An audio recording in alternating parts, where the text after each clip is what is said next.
Sanbonani, Dumelang, Absheni. Hello, my name is Oarabile Diphoko, and it is a Monday evening. And you know what happens? The Touchline is always here to keep you in the know regarding all your football news. I'm pretty sure everybody's thinking, how shame, Danabantu, Chelsea fan, Juaniwa. Listen, you know what? Yeah? I've had a whole day to digest, and Vince is also here to help me through my pain. Vince, how are you tonight? I'm fantastic. For the first time ever, I'm just gonna go sit here, sip my wine, and just throw these jabs at you. I'm so ready. You made my whole Monday, and I'm about to make your whole Monday evening. Let's go. My Listen, this weekend or just this past week has undoubtedly been the worst week in Chelsea football history. You know what they always say? We always start off with bad news, get it out the way. So let's discuss the respective cup finals that both Chelsea teams were in. The Chelsea Mm. women's team faced Barcelona in the Champions League final. Congratulations to Barcelona for being the first and Good job. only club to win their respective league as well as the Champions League in the same season. Listen, Vince, when that scoreline was 4-0 before halftime, I was like, no, we can forfeit the game. It's fine. No, It's look, fine. even when you saw the football that was being played, no, listen, I just saw Chelsea ladies just honestly just chasing shadows, man. Having those intricate Yeah, 1-2, making triangles for you in different parts of the pitch. I know it was tough didn't today. happen. It, Yo, it, it was not there. So I from the potential weekend that it could have been, being a mm, double Chelsea dub, to just essentially walking away with zero, nothing. I L's, man. We I'm took I'd be L's. surprised if And the ladies coach isn't sacked in the morning. Sack her in oh, the she morning. can't be sacked. She can't. I mean, she's won respective or consecutive rather leagues back to back. She got them to their first Champions League final. There's no way that she's going anywhere. We love Emma Hayes. I I've think seen them. I've literally seen Abramovich sack a manager a season after he'd won a trophy. So all I know is that Stamford Bridge, there's nothing like no, but you've done it. You've done so well for us in the past. Jose Mourinho got sacked a season later, not even a season, half a season, half a season. 4 or 5 months But after he'd won we the were league. 10th. So No, that one made more sense. You can't be number one, win the league, go to Champions League, and then be fine. I mean, there's justifications to these things. Mourinho, we were 10th. what So I about can Antonio Conte? Won the league for you. 5 months later, he's sacked. because he's out there sending SMSs to our biggest and best players, telling them they are not in his plans. What about Diego Roberto Di Costa. Matteo? Won the Champions League, sacked 4 or 5 months later. I can do this all day. What about Carlo Ancelotti? What about Avram Grant? What about Goose Hiddink? I can do this Listen, all I can day. I can assure you, I'm willing to put money that I don't have on the fact that we will be seeing her next season as the Chelsea manager. She will be there. This is You know this more is than me. where leniency comes in. You But know more than me.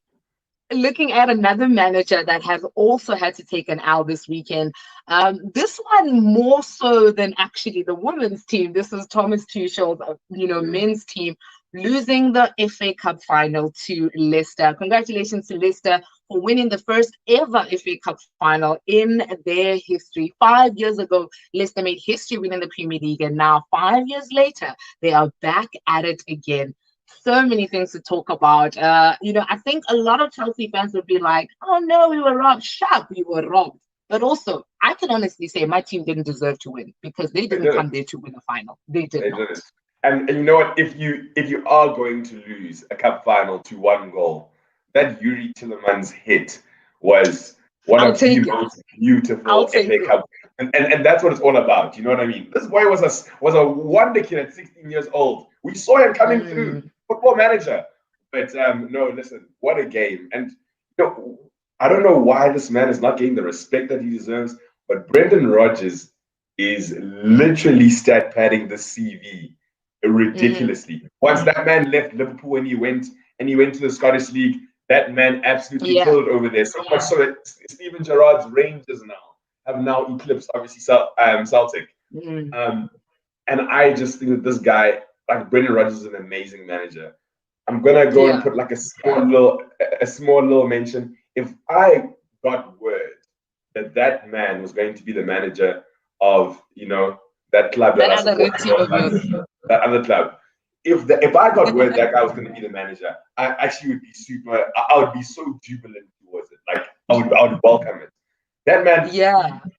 he I mean, outclassed or outman, yeah, he outclassed. we Outman, sat here a couple of weeks ago, and I was asking you, I'm like, with the work that he's done for Leicester, does he deserve a trophy? And you said yes. And look at what he's gone and done for the club, and look at how massive it was for them. I mean, he managed to even get Wes Morgan, the captain of Leicester. We tend to forget that he is the captain because Schmeichel is always wearing the captaincy. So for him to let him raise that cup for him and also give it to the owner, being the son of the predecessor who was his father who passed away, it was such a beautiful moment for the team as a whole. That Leicester story is actually, like, I think for a football purist, it's actually incredible, like genuinely, and for Leicester City, it doesn't even sound like a top, what's supposed to be a top football side. But they've literally, for them to win the league, for them to go and get a recognized manager, for them to have the players they have, for them to have Yuri. Do you know what hot property Yuri Tielemans is? Yes. And James Maddison. Those are hot properties. And for that club to go and literally be able to keep those players, these guys could be earning stupid wages elsewhere. James Maddison could have been earning silly wages at Manchester United. But those guys stay because clearly, as Barcelona say, Mecca and club, maybe they are more than a club, in terms of Leicester City, and love that for them. Love that it came to the detriment of Russian billionaire. What a game. Loved everything about it. What I will say is that Chelsea side, I feel like they have the ability to beat anybody on their day, but they also have the ability to lose to anybody on a particular day. I agree. But also, just looking at Chelsea's record at Wembley in finals, I mean, they've lost so many. Is it within their DNA and culture? Because, I mean, you've mentioned all those managers that have been fired because of these results that they keep getting. So clearly, it seems to be in the culture of Chelsea. How do they now prepare for that Champions League final against a Manchester City side that on any day, really, even on their worst day, they're still one of the big ones? Do you know, my thing is that I feel like sometimes when the result doesn't go your way, then we start looking at all the other variables. But if we are honest ourselves, Chelsea is maybe if we're looking at the English sides, we're looking at the past decade, they are probably the most successful English side in the past decade. They've maybe won. They've won 3 or 4 leagues. They've won the Champions League. They've won the Europa League. They could potentially win the Champions League. They've won. They've got a number of FA Cups. Probably, I don't know.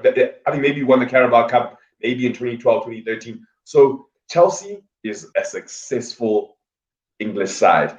And, you somewhat think that, like, the reason why they do so well is because they treat everything so businessy, If you listen, Frank Lampard, we know you're a great player, but you're getting along. And it's not going to be as poetic as you want. So move on. Conte, we see what you've done for us, but move on. Mourinho, we see what you've done for us. Move on. Sorry, we see you won the Europa for us. Move on. And it's that ruthlessness, that you have to admire about Chelsea. But for the amount of times they do win the finals, be it at Wembley, be it Champions League, whatever. For the amount of times they do win, I feel like we're going to be too critical to go and look at the losses, considering the fact that they are the most successful English side in the last decade. You know what I mean? Yeah. They get there on merit. They get to the finals on merit. So I don't think there's anything like a stumbling block in the final because it's different personnel every time. It's a completely different team. You got 5 new signings this season who are essentially probably all going to start the Champions League final. It's 7 new signings. I'm talking about the starters. Starters only. Only starters. Yeah. You know me, I get touchy when someone tells me I didn't come correct. But, that is okay. But another, I want to get back into that chat regarding Chelsea and Leicester because obviously tomorrow night we do have that game at Stamford Bridge, and obviously after what happened this Saturday, I saw a lot of comparison, especially on Twitter, saying after this win Leicester has, they actually don't see Leicester in the top four because they're also looking at how Liverpool and the likes of goalkeepers now in the likes of Alisson Becker who are scoring goals. Are you still looking at the top four, and do you think Leicester will keep their spot? I still very much think Leicester are going to keep their spot. Momentum can be like a 12th man, on the field. Mm-hmm. So I know, they say, Liverpool has it in their hands. Mm-hmm. I don't see how to their faith. Look, obviously because Chelsea and Leicester play tomorrow. Mm-hmm. That could, and now we're gonna start looking at football like how South Africans do. No, but if we get 2 points over there, yes, calculators. Yeah. Tomorrow could end in a draw, and honestly, a draw would be Liverpool's worst nightmare. Because I actually, still personally, I don't think Liverpool are gonna make the top four. Because if it takes an act of God from them in the 94th minute from their keeper to go and get them into contention of just getting into the top four. Yeah, just get a glimpse into top four. I mean, listen, that header by Alisson, it looked like it was planned. It looked like it came from the training ground. And another thing, that when I saw him coming up from his own goal to go towards, when the corner was being taken, I was like, yo, that counter's going to chow you. Don't do it. Don't do it. But hey, man, it worked out in his favor. No, look, I thought, and I just don't understand how. If you see him go to the 18-yard area, you'll see how Wolves were actually marking semi-zonal, and they also had some man-on-man marking. Alisson is quite clearly the tallest guy on the pitch, yes. And no one gave him a second look. No one considered maybe we should mark this guy. And that guy literally went straight. You know how Trent delivers his balls. That's the thing. On a plate. All you had to do was just guide it. But what a beautiful glancing at it. It was so angelic. It was so. Yes. It looked like a guy who literally does that for fun. And I thought, what a moment! And if I was a Liverpool fan, I would have gone crazy. And they did go crazy. They did. They lost their minds. Considering also that, looking at the season that Alisson has had, losing his father, all those mistakes that he's made, he cost Liverpool a lot of points this season. And I don't think anybody can honestly doubt that. But just yesterday was such a beautiful moment for him personally, and obviously for the team. But also looking at the standings right now, Manchester United are currently in second with 70 points. Leicester are in third with 66. Chelsea in fourth with 64, as well as Liverpool in fifth with 63. We have 2 rounds of fixtures remaining in the Premier League. Let's see how all of that goes. Tomorrow night, like I said, is that big one at Stamford Bridge between third and fourth. But now I want to move on to another league where things have already been concluded, where Stevie G is a winner, not only as a player, but now also as a manager. That is the Scottish Premier League, 38 games, 36 or 32 wins rather, as well as 6 draws, undefeated. Bongani Zungu getting himself a medal in the process. Probably his only one, because Rangers has decided that they will not be keeping him longer than this season. But what do you think about that? I mean, for once, Rangers have finally won the cup. Honestly, massive surprises. I didn't think that Stevie G would be this good. I didn't think he would be this good. Also, to go and take the league away from a Celtic side that was essentially dominating that Scottish league. So long time. You veiled that league the whole time. Yes, and to not just like take it away, but to literally brutally take it away, and then end it as well on a 32 win, 6 draw, invincible season. That's crazy. I'll tell you who's very spoiled are the Liverpool fans. They must be. They really now have like one of the most incredible managers, most likable, most charismatic, most direct managers, who essentially actually just changed the club. And then now you literally in a couple of years, you're going to be getting a Stevie G coming in there who knows the club, who knows the ethos of the club, who knows the guys of the club. And that guy, look, it's written in the stars. Steven Gerrard is going to be manager of Liverpool maybe in the next five or so years, and we all know that. And I think the interesting, the way he goes about things is just in such a humble way. I think they asked him the other day, there's so much talk of you becoming the next manager of Liverpool. What do you say to that? Mm. He says, right now, I'm the biggest fan of that manager. So now is not my time. And I thought to myself, Yeah. this is exactly why you were captain. This is exactly why they want you there. So I'm very, very, very happy for Stevie G. And that Rangers season is incredible. I think even on this pod, we were speaking about how we feel that Bongani is not going to come back to Rangers. We know We why. spoke about it, remember? Because of his indecent behavior. When he could have, this could have been the move for him. But South Africans and sauce. We squander our chances, man. And we're crying for the likes of, the Lion of Judah there at Brighton, because he's also sort of getting the treatment that he shouldn't be getting. That is pissy down. But this weekend was a fabulous weekend for him. But back to the Scottish Premier League, it's so beautiful to always see a new club coming into town, dominating and winning in the manner that you just said. But I want to move on now to another league that seems to be one of your favorites. That is Serie A. We just spoke about Juventus, who have been running away with the train. We all now know that Inter Milan have won. And also this weekend, Atalanta, with that 7-goal thriller this weekend, have now confirmed the top 4 Champions League spot for next season. Now looking at how, the rest of the teams are panning out, there's so many teams that are vying for those number 3 and number 4 positions. We're talking the likes of AC Milan, who are on top of the league for the longest period of time this season. Lord knows what happened to them. Napoli, who are now also holding in those goals because they are winning by 3 to 4 goal margins these days, as well as Juventus, who are still trying, knocking on the door of that top 4 spot. Can you imagine seeing Cristiano Ronaldo playing Europa next season? Can you also remember that the Serie A only takes the top 3 teams? So oh yes! Yeah. So now, I actually forgot about that. Yeah. So honestly, we already know Atlanta's got it. We already know that Inter's got it. But Juve are not playing in the Champions League next season. I've had a look at the fixtures. I've had a look at the last 2 fixtures. There's nothing like Juve playing AC or AC playing Napoli. Juventus are either they need to go call upon the mightiest of gods. But Juve will not be playing Champions League next season.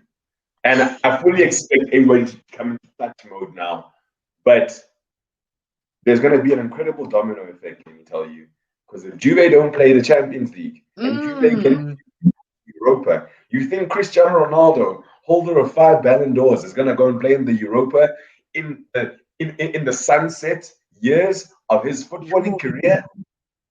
Somebody called PSG. That's all. I'd actually forgotten how Serie A actually was. You're right with regards to top. So right now, like Juve are praying that basically both AC Milan and Napoli lose their next games, and they have nothing is in their hands. Nothing is in their hands. Yep, nothing is in their hands. Crazy. Yeah. You know what? I'm still bamboozled by that. But let's talk about this weekend's game. I mean, Inter and Juve game. I don't know if you caught it, but if brands were given like this, I saw it by the Juve. It was on a Friday night as well, And you thought to yourself, this Serie A league is actually, people always think that like it's a retirement village. This thing is violent, okay? Like it is actually one of the most tactical leagues in the world right now. I would say you have your runaways in terms, like if you go to the Liga, you got your runaways, your Barca's and Real and your Atleticos. Yeah. But there's nothing given for free in Serie A. Nothing.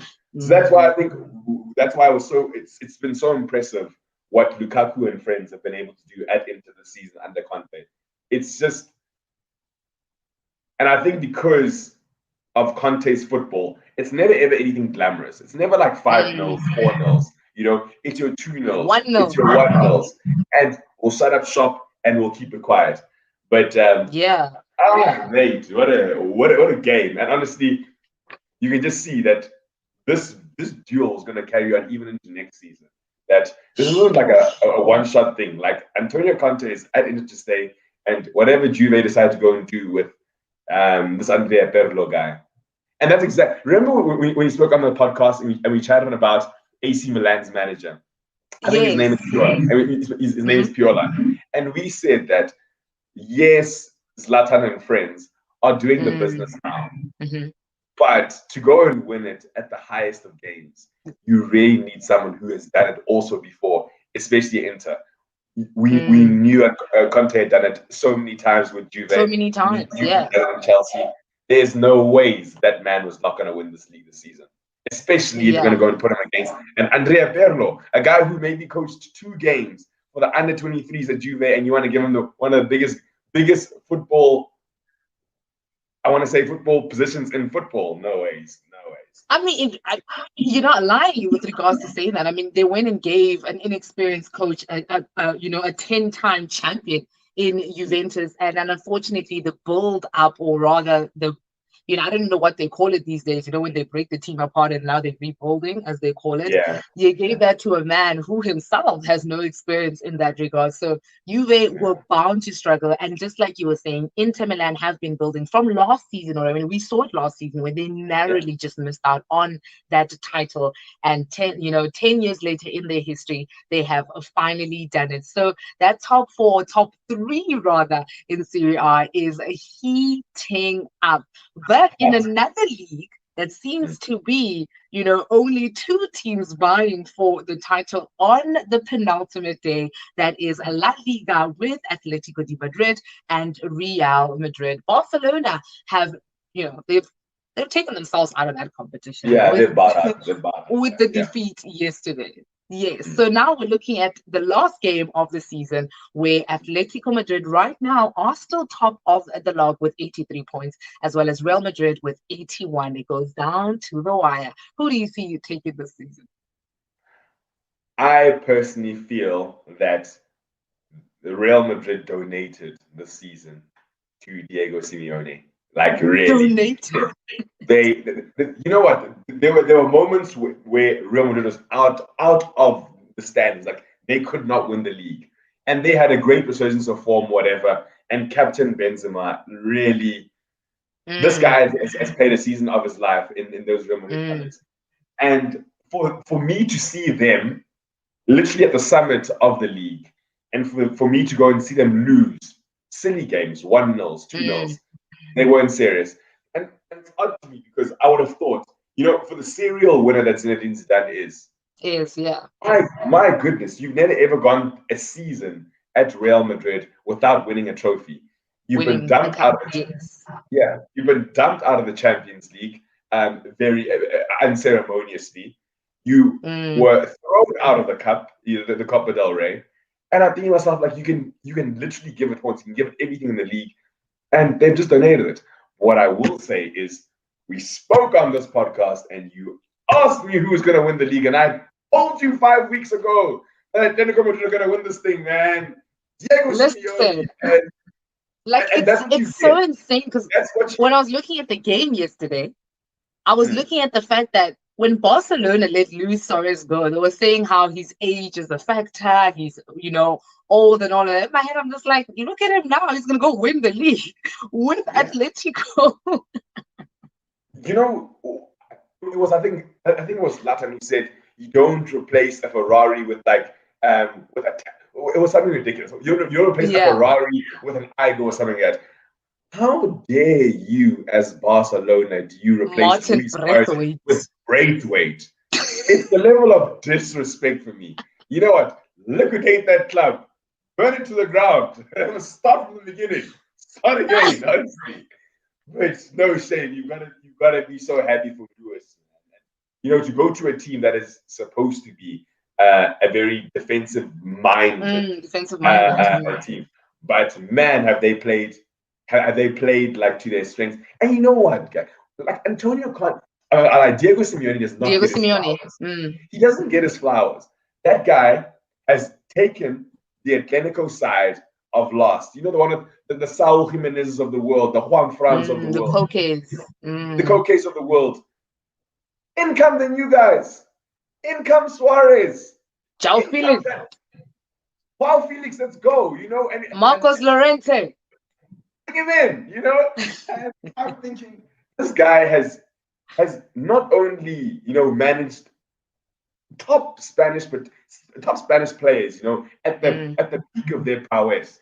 But he's now brought in young people, young guns, and I'm thinking, no, man, this guy is probably as good as people make him out to be. Oblak, we had no idea about Oblak, but he made Oblak exactly who he is. So, no, look, massive respect to Simeone. I hope he wins it.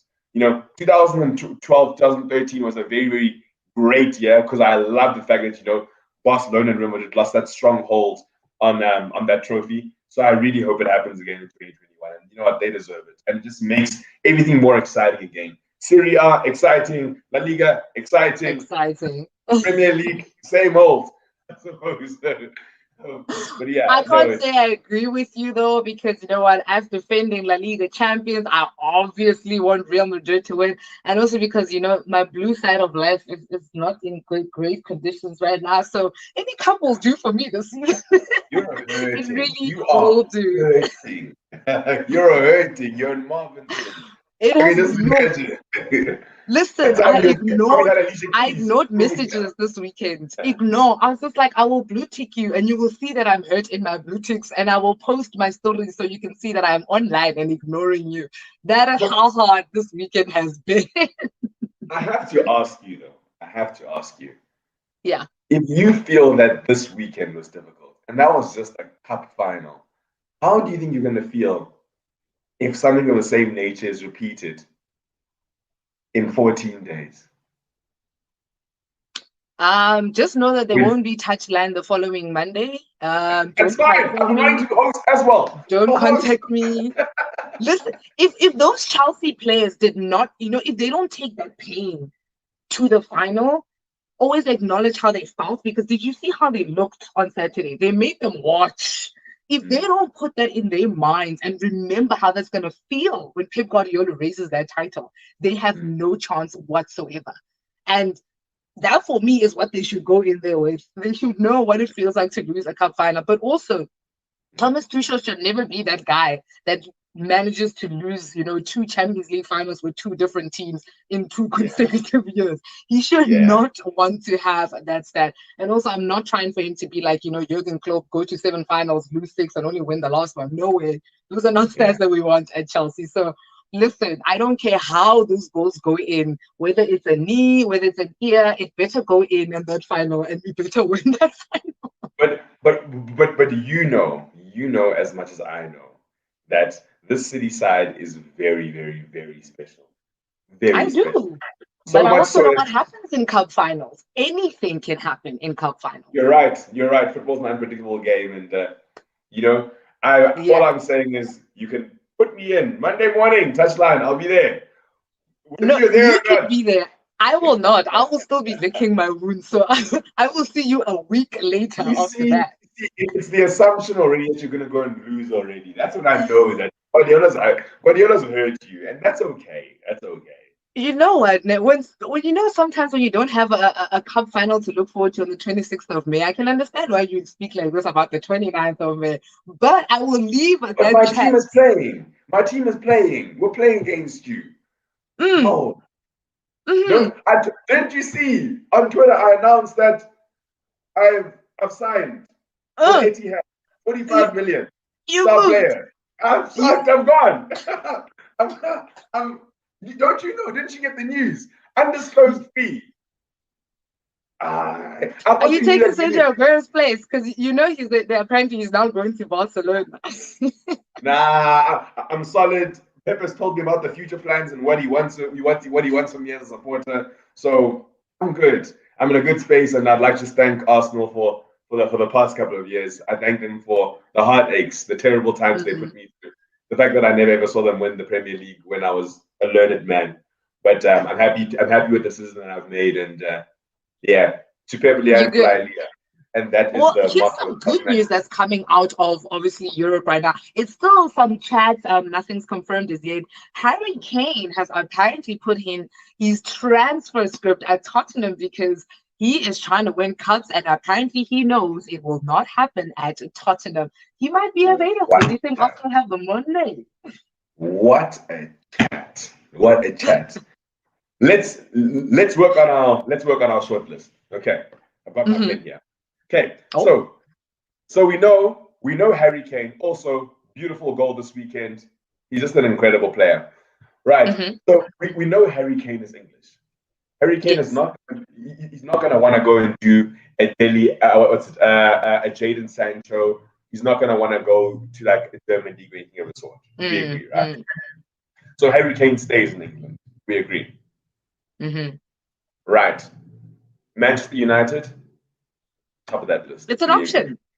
It's an option. Now, if we go Manchester United, we need to think about the fact that Manchester United also just offered a 1 year extension to Cavani. Yes. That man is probably costing United just short of 300K per week, yes? Oof.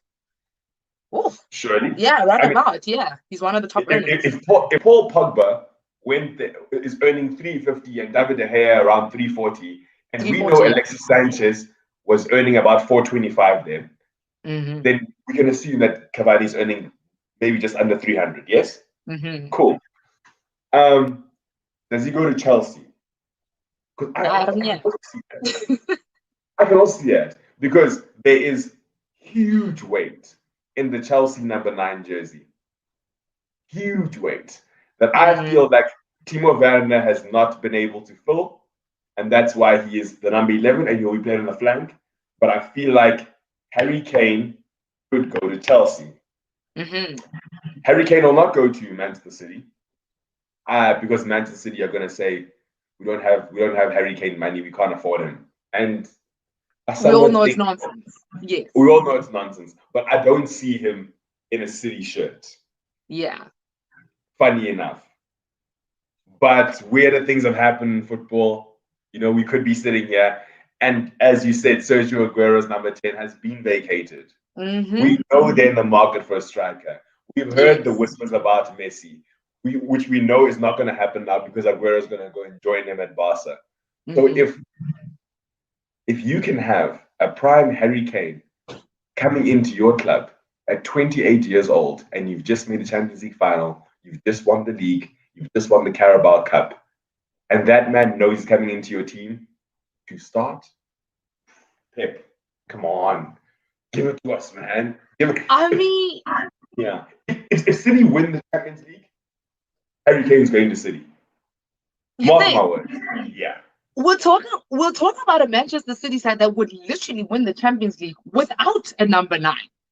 Think about it, the whole season. They've never really had a solid striker. So do you really think they would look at it that way? Oh, we need one when they just won a league without? I think Pep will go and look at the season and he'll think to himself, Liverpool were not up for it this season because there was no Virgil. We need to stop saying that. Actually, what? The whole Virgil. Virgil is not the team.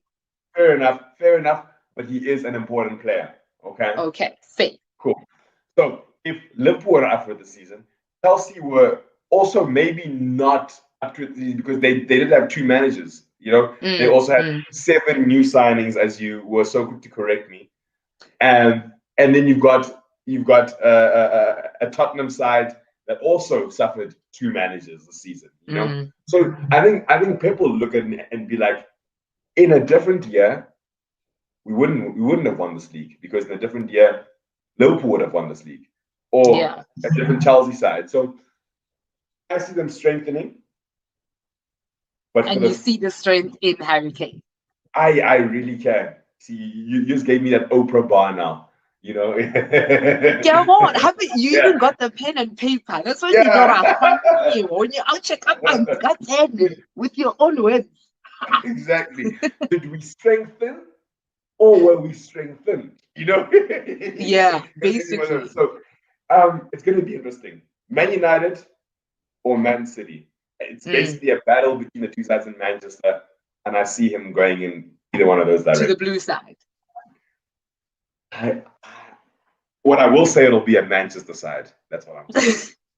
I guess we'll have to wait and see in the transfers when the transfer window opens on the 1st of June. We also know that Euros are also heating up because Belgium announced a day squad today, and also the likelihood of Eden Hazard playing has been confirmed because he is in the 26-man squad for Belgium. So I look forward as well to those Euros. But before we wrap up the touchline here tonight, let us also look at the fact that CAF quarterfinals happened this weekend. We saw a Kaiser Chiefs side hasn't scored goals in so long, scoring 4 goals in one game against Simba, the Tanzanian champions. I'm guessing it's that memorandum that they took to Nigeria, because clearly it evoked some feelings for them to get that 4-0 victory in that first leg of the quarterfinals, as well as a Mamelodi Sundowns, unfortunately, going down to 2-0 against the Red Devils, well, rather against Peter Musimane's Al Ahly side. Look at him being so proud of his new team. The second legs will take place on the 23rd of May. We look forward to that one. And also in the CAF Confederations Cup, Orlando Pirates welcomed Raja Casablanca, the Moroccan champions, to the Orlando Stadium. Raja Casablanca getting that vital away goal in a 1-0 draw against Orlando Pirates. We look forward to that second leg. But also for the rest of the week, we have a lot more fixtures in the Premier League, in Serie A, in La Liga. You keep watching. Everybody is playing. We are now coming to the end of the season with a lot of the divisions. We all know that most of them have already been won, but the likes of La Liga is yet to be decided. Vince, thank you so much for tonight. Hopefully Arsenal end off in the top half of the table again. Manchester City, I told you, transfer. Okay. I'm going to remind you of this. I really am. Like, we will not forget this. This is documented now. People hate winners. People hate winners, honestly. You heard Vince here. He has no loyalty. Hopefully, he has loyalty to the touchline, and will be back with us again next week, Monday, for another segment of all your footballing news. My name is Oarabile Diphoko. Please do follow all of us on our social medias. That is Vince_92, as well as at Oarabile Diphoko on Twitter and Instagram. And for Touchline, that is Touchline SA and Instagram and Twitter.